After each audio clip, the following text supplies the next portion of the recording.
Entendendo a Bíblia em boa companhia e 5 minutos vem e entende, trazem a você onde estás, onde estás, onde a promessa, onde a aliança eterna de Deus, o que aconteceu. Inspirações da lição da Escola Sabatina, onde nós trazemos um estudo especial aqui, amparados pela palavra de Deus, quando diz: mas o Senhor Deus chamou o homem perguntando: onde está você? Onde está você é a pergunta que não quer calar. Onde você está agora? Para onde você vai? O que você pretende da vida? E a resposta vem da palavra também do Senhor. Veja lá o que diz em Lucas capítulo 8, nos versos que vamos ler em seguida. Porque Deus amou o mundo de tal maneira que deu seu Filho unigênito para que todo aquele que nele crê não pereça, mas tenha a vida eterna. Essa foi a intervenção do homem para o cumprimento da promessa, para a promessa feita aqui diante da palavra de Deus, de que não deixaria o homem só, ele estaria conosco até a consumação dos séculos. Por isso está em Lucas, capítulo 19, verso 10. Pois o Filho do Homem veio buscar e salvar o que estava perdido. Veio buscar e salvar ao Luiz Emílio Vendramin, a você. Nós estamos esperando a volta de Jesus. Mas lembre-se, ele veio, cumpriu a promessa, pagou o preço, nos resgatou com sua morte, com seu sangue na cruz. Ele substituiu este pecador naquele lugar, naquele madeiro. Esta inspiração nos conduz a um só pensar: onde estamos na caminhada rumo ao céu, onde estamos no momento histórico deste mundo, para onde vamos, o que estamos fazendo aqui. Pois bem, para responder essas perguntas, vamos meditar e na palavra de Deus encontrar a resposta. Por isso oremos. Senhor Deus, nós estamos diante de Ti mais uma vez buscando inspiração, lugar para poder estar diante de Ti com perfeita inspiração do Espírito Santo, compreender a Tua palavra. Faz com que nós todos sejamos Teus filhos aqui na terra, a Tua imagem e semelhança, em nome de Jesus. Amém.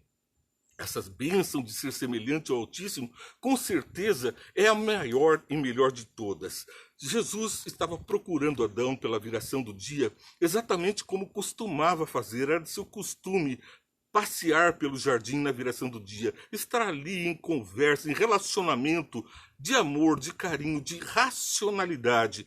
Vinde e arrazoemos, diz o Senhor. É a vontade de Deus, por isso ele criou o homem diferente dos demais animais. Racional, com capacidade de relacionamento, de entabular razões. E então ele vem e procura pelo homem pecador que tinha se afastado. Homem e mulher haviam se afastado da palavra de Deus, da vontade de Deus. Nós vimos essa semana que Eva, ao tomar do fruto, corrompeu não só a ordem de Deus de não tomar do fruto do conhecimento do mal, porque isso traria a morte. Ali, então, ela pecou desobedecendo a Deus. Explicamos porque isso implicaria na quebra dos 10 mandamentos. Portanto, os 10 mandamentos já existiam desde a criação do mundo. Isso fica muito bem compreendido quando Caim cometeu o primeiro homicídio, talvez o segundo. Por quê? Caim matou Abel e sabia que era errado e fugiu da presença de Deus, porque não matarás é um mandamento que foi ali desobedecido.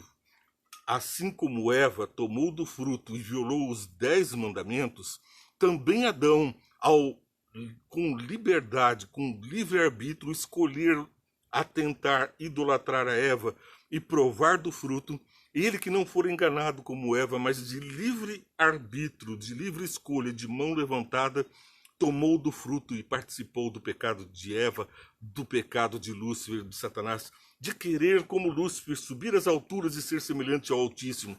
Nós que fomos feitos à imagem e semelhança de Deus, agora estávamos buscando conhecer o mal. Era a promessa de Satanás: sereis como Deus, conhecereis o mal.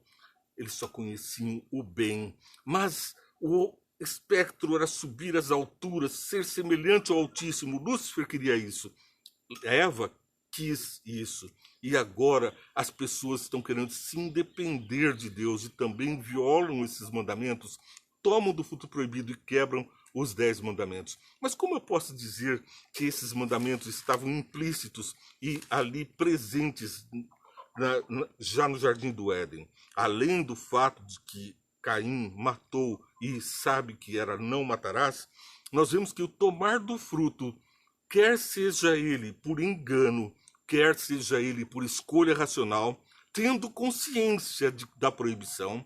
Aqui não estamos dizendo porque cada um será julgado segundo a sua consciência, aquilo que sabe, aquilo que é cônscio, aquilo que tem conhecimento. Ninguém será julgado por aquilo que não lhe foi revelado. Cada um responde segundo o que lhe foi dado.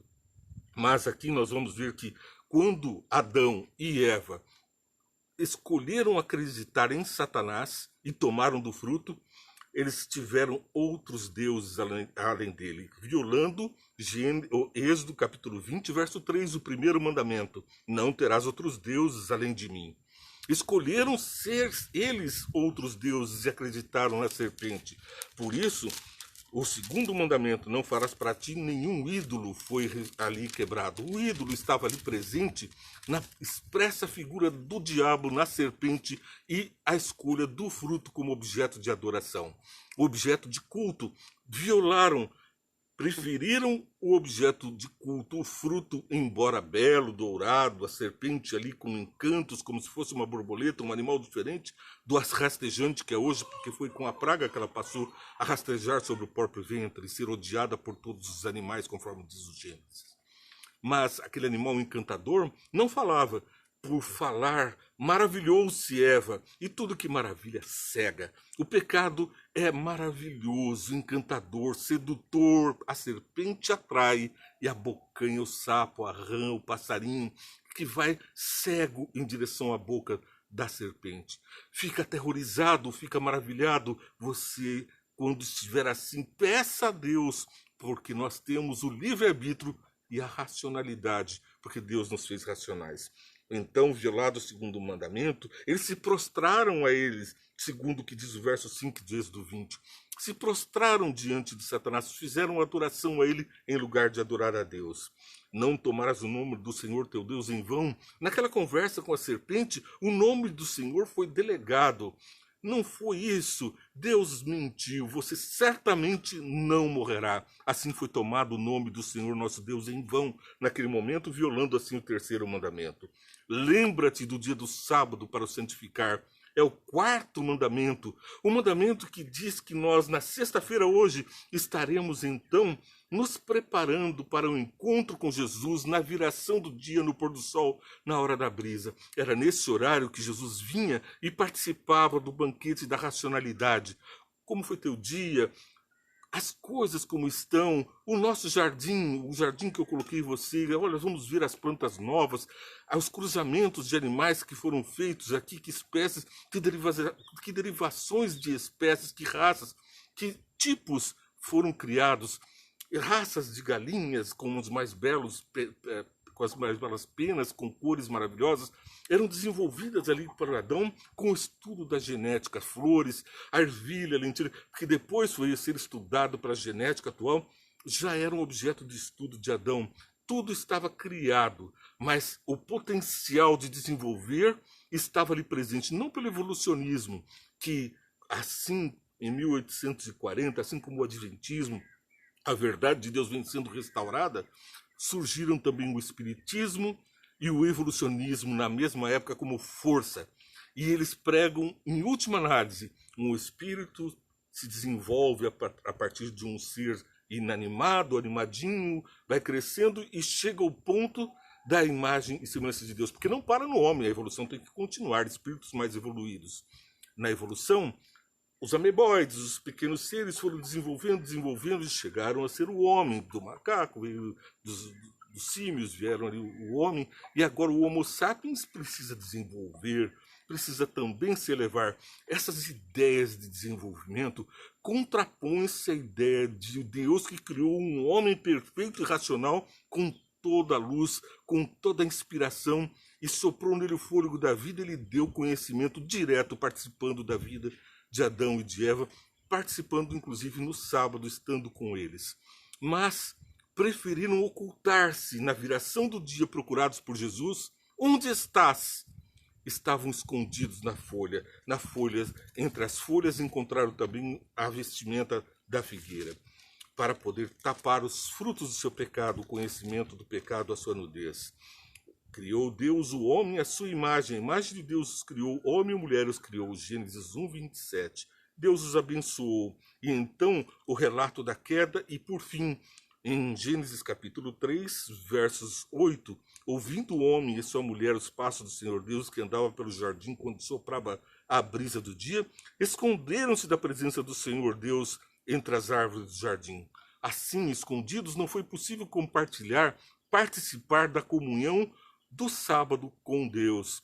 Provavelmente, naquele horário da viração do dia, não tinham como participar, como de costume, do encontro com Jesus. Provavelmente se tratava de um sábado, onde eles fugiram da presença de Deus e participaram do pecado. Pode ser que tenha sido em qualquer outro dia, mas fugir da presença do Senhor, do culto, de qualquer sorte, viola este mandamento também de estar com Deus. Desonraram o Pai, o Criador, porque tomaram do fruto proibido, desobedecendo ao Pai. Suicidaram-se, mataram, portanto, violando o sexto mandamento previsto em Êxodo capítulo 20, verso 13. Depois, adulteraram, traindo o relacionamento que existia deles com Deus. Adulterando esse relacionamento, participaram novamente da natureza de adoração a Satanás.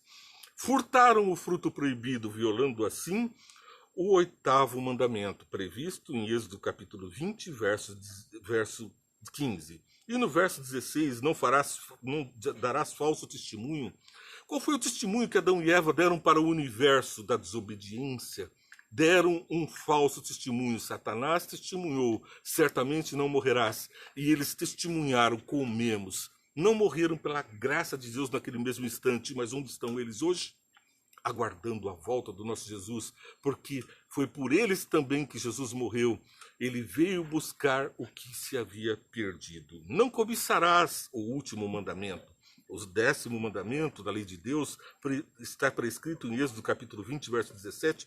Não cobiçarás. Mas foi cobiçado o fruto, foi cobiçado ser semelhante a Deus. Não se contentaram com a semelhança em todas as coisas, com aparência, com todas as coisas, da forma de agir.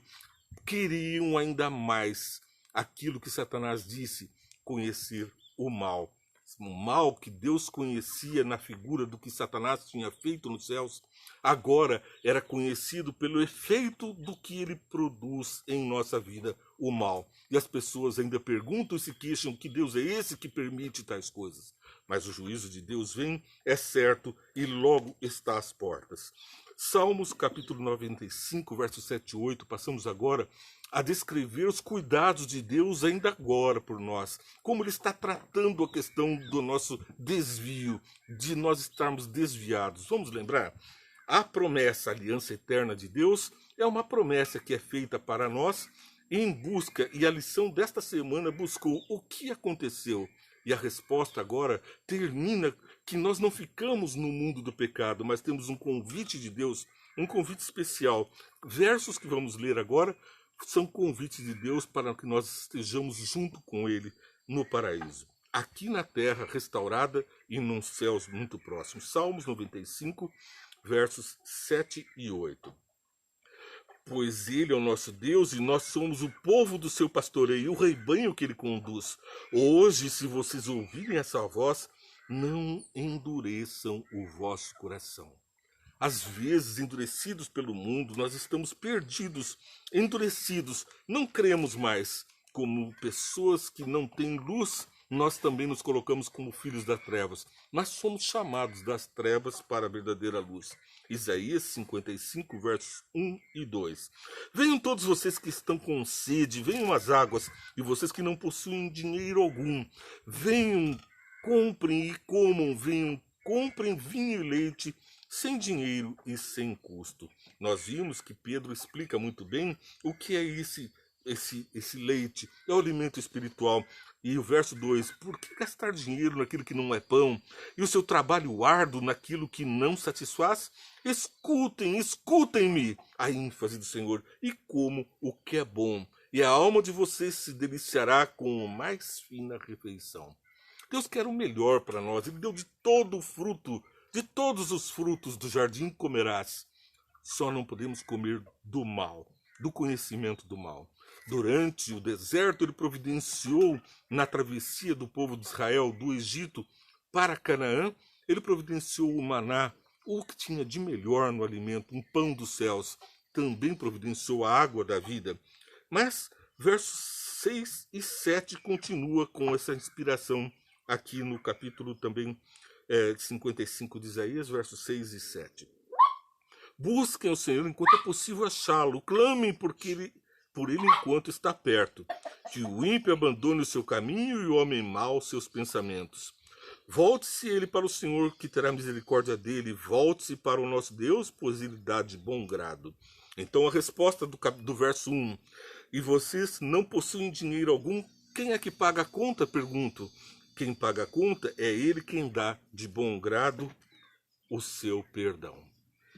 Pois, seguindo na nossa linha de estudos, nós vamos ver que Gênesis 3:8 diz que Deus se aproximava com os passos. Eles ouviram os passos do Deus, ouviram a voz de Deus.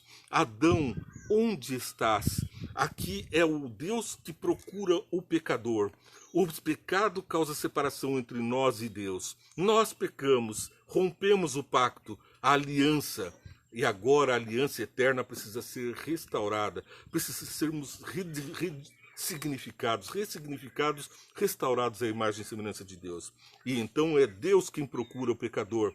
Onde estás? E repito o verso que está lá em Lucas capítulo 19, verso 10. Pois o Filho do Homem veio buscar e salvar o que estava perdido. O que estava perdido, o Luiz Emílio Vendramin, você, nós estamos perdidos nesse mundo. Estávamos. Agora temos o Consolador, aquele que nos conduz a Jesus. Estamos, portanto, salvos em Jesus. Salmos capítulo 95, verso 7. Hoje, se ouvirdes a sua voz, não endureçais o vosso coração. É o convite que Deus faz. Se ouvirdes a minha voz, não endureçam o coração. Adão, onde estás? E Adão cai em si e diz: ouvi os seus passos que se aproximavam e a sua voz a chamar: Adão, onde estás? E me escondi. Mas estou aqui. Qual é a solução? Estou nu. E Deus então lhe impõe as suas justiças, com o seu manto de justiça reveste a Adão, o manto pago na cruz. A justiça de Cristo que viveu, Jesus viveu em plena justiça, não pecou.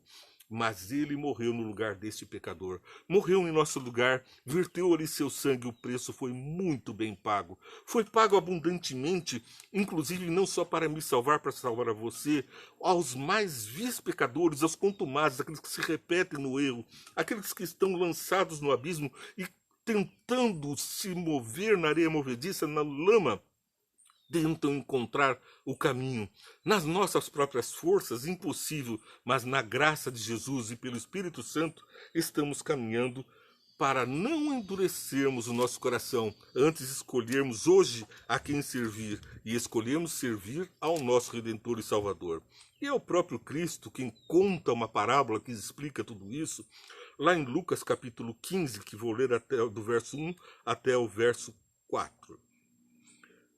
15 até o verso 7. Todos os publicanos, pecadores, estavam se reunindo para ouvi-lo. Quem eram, portanto, os publicanos? Eram os inimigos do povo de Israel, aqueles que cobravam impostos deles para entregarem a Roma. Os publicanos eram odiados, mas eles estavam ouvindo Jesus.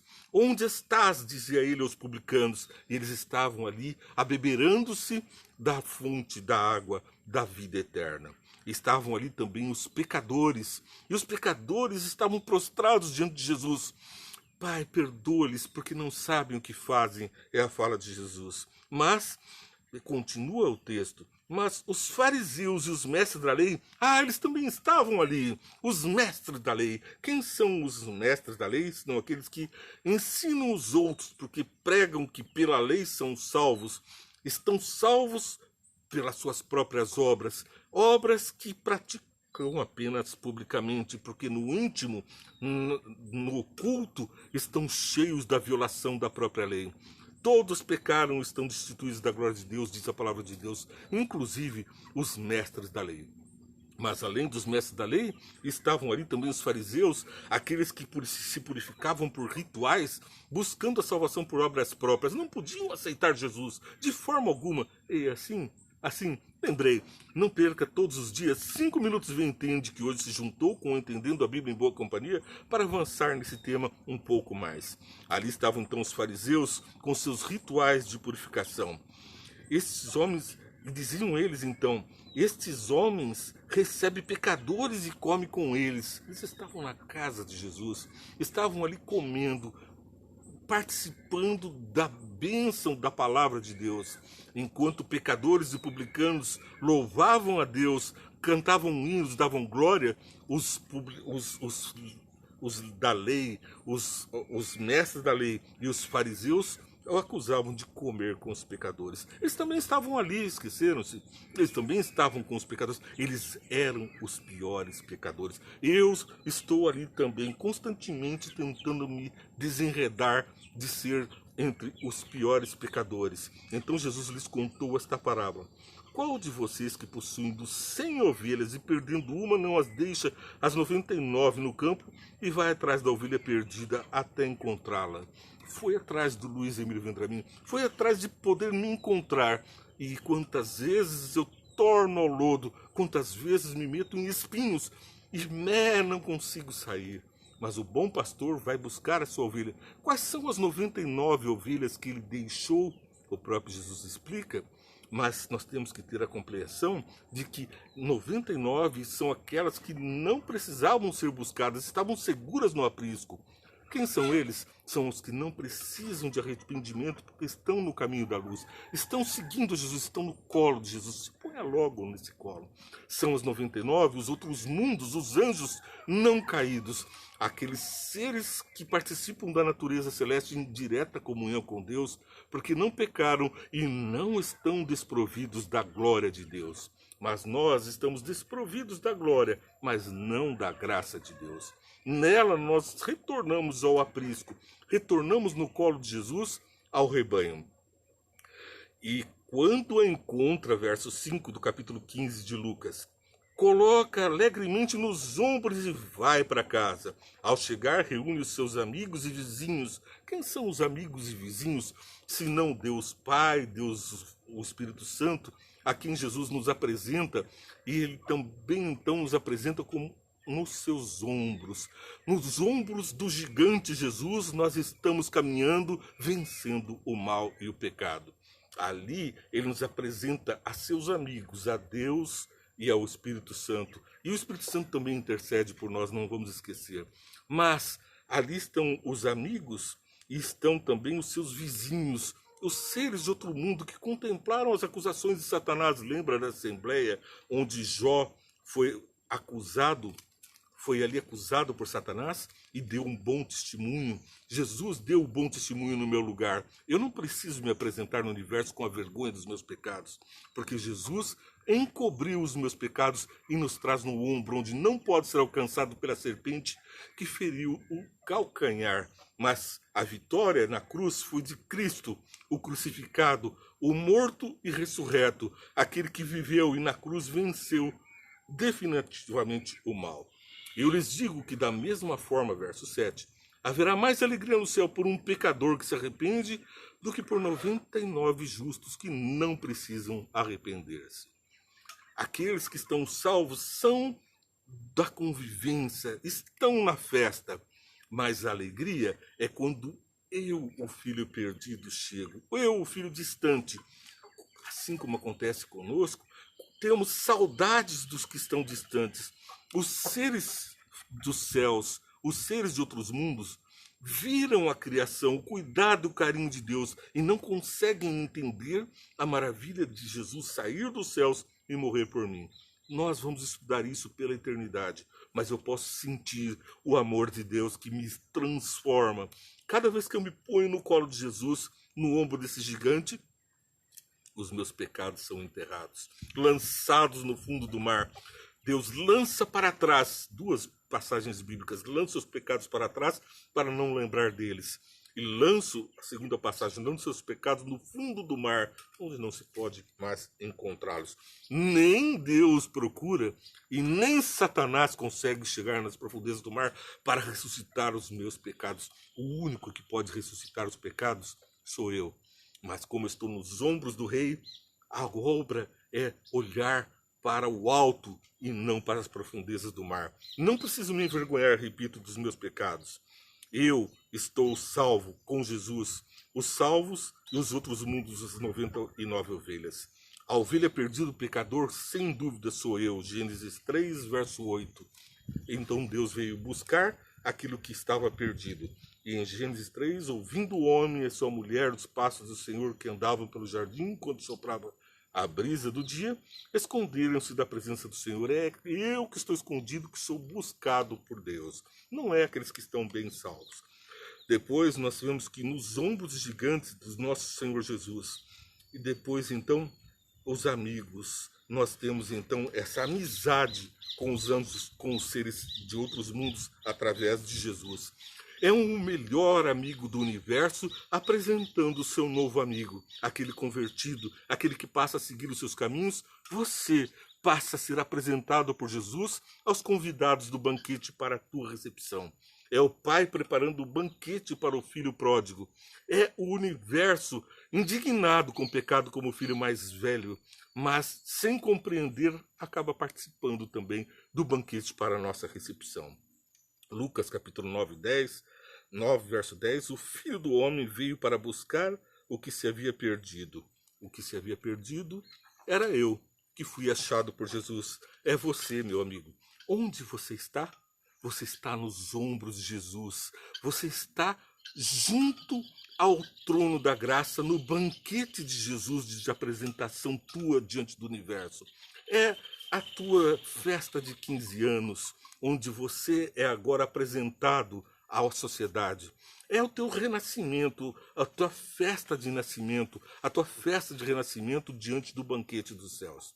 Então, você segue no caminho da luz. Você acaba de assistir 5 minutos Vê e Entende e Entendendo a Bíblia em Boa Companhia diariamente com você. Programas que vão separados todos os dias, mas às vezes o tema nos convida. Juntamos 5 minutos Vê e Entende com Entendendo a Bíblia em Boa Companhia para você curtir, compartilhar, seguir. Segue a página para que você seja alertado sobre as nossas programações todos os dias no ar. São mais de 1000 programas que foram ao ar e que estão esperando que você curta, assista os anteriores, que tem temas maravilhosos sobre Deus. Mas persiga também os próximos programas, compartilhando com os amigos, aqueles que estão no mundo esperando a salvação como eu e você. Que Deus te abençoe, te guarde e que faça de você a mais rica das criaturas de Deus, aquele que está nos ombros do próprio Jesus.